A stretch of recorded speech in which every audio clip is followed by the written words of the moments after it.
Dios los bendiga. Hoy vamos a hablar, el título es Historia de una promesa. ¿Cuál promesa? La promesa de que Jesús enviaría el Espíritu Santo a nosotros cuando Él se fuera. O sea, como dice en otra parte, dice, no nos dejará solo huérfanos, sino que nos enviará el Consolador. Y sabemos que nos ayuda el Espíritu Santo nos ayuda eh, a hacer la voluntad del Señor, a hacer lo que Él le agrada, pensar de la misma manera. Entonces, esto es la promesa que Él da. En Juan 16:7, esta es la promesa. Os conviene que yo me vaya, porque si no me fuera, el Consolador no vendría a vosotros, mas si me fuere, os lo enviaré. Entonces, ¿por qué conviene que se vaya? Porque cuando viene el Espíritu Santo, Él puede estar. O sea, cuando Jesús estaba aquí y como siervo, podía hablar a muchas personas, pero no contemporáneamente a todas las personas del mundo. Mientras con el Consolador, o sea, con el Espíritu Santo, eso haría el mismo tipo de trabajo, pero con todas las personas. Claramente, ¿cuáles todas las personas? Vamos a ver en Juan 7. Dice, el que cree en mí, como dice la Escritura, de su interior correrán ríos de agua viva. Esto dijo del Espíritu Santo que habían de recibir los que creyesen en él. Pues aún no había venido el Espíritu Santo, porque Jesús no había sido aún glorificado. Entonces, ¿quién que lo recibe? ¿Quién recibe el Espíritu Santo? Aquí dice, el que cree en mí. Entonces, los creyentes.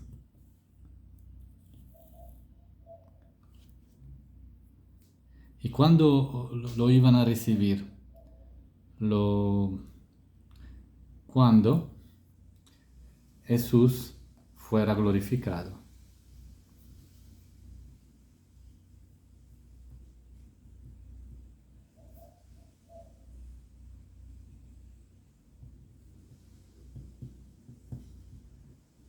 Jesús glorificado. Entonces, esta es la promesa. Y la promesa es que el Espíritu Santo moraría en nosotros, lo dice en otra parte, estaría con nosotros, moraría en nosotros, y nos daría el poder sobre el pecado, de resistir la tentación, de discernir lo bueno y lo malo, discernir la voluntad de Dios, querer hacer la voluntad de Dios. Todo eso es porque recibimos el Espíritu Santo. Y esta es la promesa. Pero, porque esto quizá lo conocemos bastante, pero ¿por qué le he llamado historia de una promesa? Porque debemos verla que después de la resurrección pasaron muchas cosas que son diferentes, que a veces se mezclan y a veces se dicen que son una sola cosa, no viendo que dice la Escritura. Por eso que estamos viendo paso por paso lo que sucedió. Primero la promesa. Entonces, aquí debemos ver que quien cree y que Jesús fuera glorificado.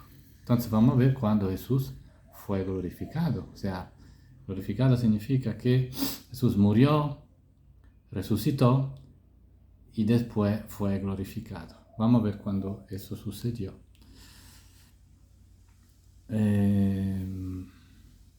Entonces, aquí después de recién resucitado, María va al sepulcro y encuentra a Jesús. Y Jesús le dice, en Juan 20, 16, 17, Jesús le dijo, María, Volviéndose ella le dijo, Raboni, que quiere decir maestro. Jesús le dijo, no me toque, porque aún no he subido a mi Padre. Mas ve a mis hermanos y diles, subo a mi Padre y a vuestro Padre, a mi Dios y a vuestro Dios. Entonces aquí vemos que parece, después vamos a ver más adelante y nos damos cuenta, pero aquí parece que todavía, o sea, cuando recién resucitado y ve a María, aquí todavía, María Magdalena, todavía no había sido glorificado. Dice, no me toque porque aún tengo que ir al Padre. Pero ¿qué sucede? Más tarde encuentra los otros discípulos. Juan 20:20 dice, cuando les hubo dicho esto, les mostró las manos y el costado. Los discípulos se regocijaron viendo al Señor. Entonces aquí vemos que, si ustedes se recuerdan, que después le dijo a los discípulos, toquen mi cuerpo, que soy yo, ya aquí las personas lo podían tocar, los discípulos. Entonces, ¿qué significa eso? Que ya la condición que estaba antes, que no lo podían tocar porque no había subido al Padre, ahora ha cambiado. Entonces, ha sido glorificado. Sí, sí, ha sido glorificado. Y esto se ve en algunos relatos de sus encuentros con los discípulos. Vemos en Lucas, el relato en Lucas 24, 30, 31. Es más extenso, pero aquí es solo dos versículos. Usted lo puede leer, interesante. Dice, y aconteció que estando sentado con ellos a la mesa, porque había estado con ellos un buen tiempo, tomó el pan y lo bendijo, lo partió y les dijo, y les dio. Entonces les fueron abiertos los ojos y le reconocieron, mas él se desapareció de su vista. O sea que tenía un cuerpo diferente, un cuerpo glorificado, por eso que no lo reconocieron. Y en Marcos lo dice de una forma más clara, en el Evangelio de Marcos. Dice, habiendo pues resucitado Jesús por la mañana, el primer día de la semana, apareció primeramente a María Magdalena, de quien había echado 7 demonios. Yendo ella, lo hizo saber a los que habían estado con él, que estaban tristes y llorando. Ellos, cuando oyeron que vivía y que había sido visto por ella, no le creyeron. Pero después, ¿qué dice aquí? Apareció en otra forma a 2 de ellos que iban camino yendo al campo, que es la misma historia que vimos antes, que dice que no lo habían reconocido. Aquí dice que apareció en otra forma, o sea que su cuerpo era diferente y había sido glorificado. Algo parecido a lo que sucederá a nosotros cuando resucitaremos. Lo menciono no porque es parte de esta historia, pero para entender que cuando nosotros seremos glorificados, nuestro cuerpo ya será diferente. Dice en 1 Corintios 15, que aquí 1 Corintios 15 habla de la resurrección de nosotros. Los versículos son el 35, 40, del 42 al 43. Y dicen, pero dirá a algunos, ¿cómo resucitarán los muertos? ¿Con qué cuerpo vendrán? Y hay cuerpos celestiales y cuerpos terrenales, pero una es la gloria de los celestiales y otra de los terrenales. Así también es la resurrección de los muertos. Se siembra en corrupción, resucitará en incorrupción. Se siembra en deshonra, resucitará en gloria. O sea, será glorificado. Se siembra en debilidad, resucitará en poder. Se siembra en cuerpo animal, resucitará en cuerpo espiritual. Hay cuerpo animal y hay cuerpo espiritual. ¿Qué significa? Que nuestro cuerpo será diferente. Y eso es lo que sucedió a Jesús.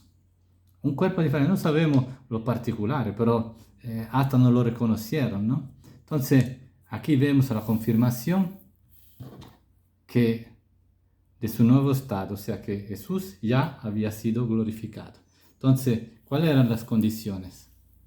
Que las personas, en este caso los discípulos, fueran creyentes y creyeron después que lo vieron resucitar, o sea, creyeron todo lo que tenían que creer, y Jesús fue glorificado.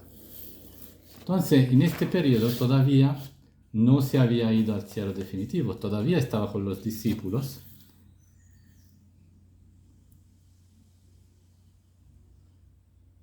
Todavía estaban con los discípulos. ¿Y qué hizo Jesús? En Juan 20, 21, prácticamente ya había sido glorificado, ya le estaba enseñando, estaba dando las últimas instrucciones. Y le dijo, entonces Jesús les dijo otra vez, paz a vosotros, como me envió el Padre, así también yo os envío. Y habiendo dicho esto, sopló y les dijo, recibid el Espíritu Santo. Entonces aquí Jesús envió el Espíritu Santo a los discípulos. ¿Cuál era la promesa? Que lo enviará. ¿Cuándo? Cuando Jesús fuera glorificado. ¿Qué hizo? Cumplió la promesa. Envió el Espíritu Santo y ellos lo recibieron. Ellos no hicieron nada. Eso fue Jesús que le dio el Espíritu Santo. Entonces, aquí respondiendo a las preguntas, ¿Jesús se había ido o no para que el Espíritu Santo pudiera morar en los discípulos? Sí, había ido al Padre para ser glorificado y después había vuelto. Esto es el cumplimiento de la promesa descrita en el Evangelio de Juan, quello que dice que todavía no había sido glorificado. Sí, el cumplimiento. ¿Recibieron los discípulos el Espíritu Santo? Sí, aquí dice que recibieron el Espíritu Santo. Entonces aquí vemos que todavía Jesús estaba aquí en la tierra y envió el Espíritu Santo. ¿Qué sucede? Es lo que sucede a nosotros. Cuando nosotros creemos, recibimos el Espíritu Santo. No tenemos que hacer nada. Aquí los discípulos no tuvieron que hacer nada. Fue Jesús y le envió el Espíritu Santo. Ellos ni lo sabían. Asimismo sucede con nosotros. Nosotros creemos y recibimos el Espíritu Santo. Y hasta muchos no lo saben, pero lo reciben. Así que esto es lo que sucedió. ¿Por qué los discípulos no recibieron inmediatamente? Porque Jesús no había todavía muerto, resucitado y no había sido glorificado. Apenas fue glorificado, cumplió la promesa que para los primeros discípulos, pero lo mismo que sucede con nosotros. Y cuando sucedió eso, antes que subiera al cielo de manera definitiva. Al mismo tiempo, cuando recibimos el Espíritu Santo, nosotros somos adoptados como hijos de Dios y somos hermanos entre nosotros y formamos parte de la familia de Dios, formamos parte del cuerpo de Dios, estamos integrados en la iglesia. Por eso que en 1 Corintios 12, del 2 al 13 dice, porque así como el cuerpo es uno y tiene muchos miembros, pero todos los miembros del cuerpo, siendo muchos, son un solo cuerpo, así también es Cristo. Porque por un solo espíritu fuimos todos bautizados en un cuerpo, o sea, integrados en un cuerpo. Sean judíos, griegos, esclavos, libres, o sea, todos. Y a todos se nos dio a beber de un mismo espíritu. O sea, que es otra manera de decir que recibimos el Espíritu Santo y fuimos integrados en la iglesia. Entonces, ¿qué podemos decir? Que en ese momento ya los discípulos eran parte de la iglesia de Cristo. La iglesia de Cristo en la cual Cristo es la cabeza que la guía, la sustenta, como dice la palabra. Entonces ya en ese momento eran la iglesia. ¿Por qué le estoy diciendo esta cosa? Porque la próxima lección veremos la diferencia, porque algunos, o no algunos, muchos, dicen que la iglesia empezó en el día de Pentecostés, pero aquí vemos que la iglesia empieza cuando las personas reciben el Espíritu Santo. ¿Y cuando lo recibieron? Cuando todavía Jesús estaba aquí en la tierra. Claro, no había ido al Padre, había vuelto. Todo eso sucedió en pocos días, porque todo eso después de la resurrección pasaron solo 50 días. Y antes que se fuera, definitivamente pasaron 40 días. Entonces en esos 40 días sucedió todo eso. O sea que se mostró a varios discípulos, le envió el Espíritu Santo y ellos ya formaron la iglesia, ya eran parte de la iglesia. Por eso que he hecho aquí un diagrama, para ver la secuencia de los eventos. Aquí Jesús, en la muerte de Jesús, claramente Jesús murió, pero ¿qué sucedió después? Resucitó. Algunos lo vieron, pero antes que pudieran interactuar con él fue al Padre y fue glorificado. Teniendo esta condición, cumplió la promesa de enviar el Espíritu Santo. El Espíritu Santo que mora nel creyente. Y de esta forma se empieza la iglesia. Después de eso, o sea, cuando ya cumplió esta promesa, que ya era en iglesia, a esta iglesia le da las últimas instrucciones y después se va para el cielo. Cuando dice, los ángeles dicen, así como ustedes lo vieron subir al cielo, así volverá. Y esto es la promesa de su segunda venida. Pero, usted como ven, aquí envía el Espíritu Santo, aquí los discípulos son en la iglesia, da las últimas instrucciones, sube al cielo y después vienen los eventos de Pentecostés. Entonces vemos que la iglesia empezó antes de Pentecostés. Entonces los discípulos recibieron el Espíritu Santo. Los discípulos eran una iglesia. Esto es lo que tenemos que entender y con este entendimiento, por eso que es importante porque muchos teólogos hablan de una manera diferente, por eso que ustedes tienen que volver a leer estos versículos. Ustedes se lo leen de nuevo, quizá pueden ir directamente a la Biblia y leerlo de una manera más extensa, si quieren, para entender este proceso.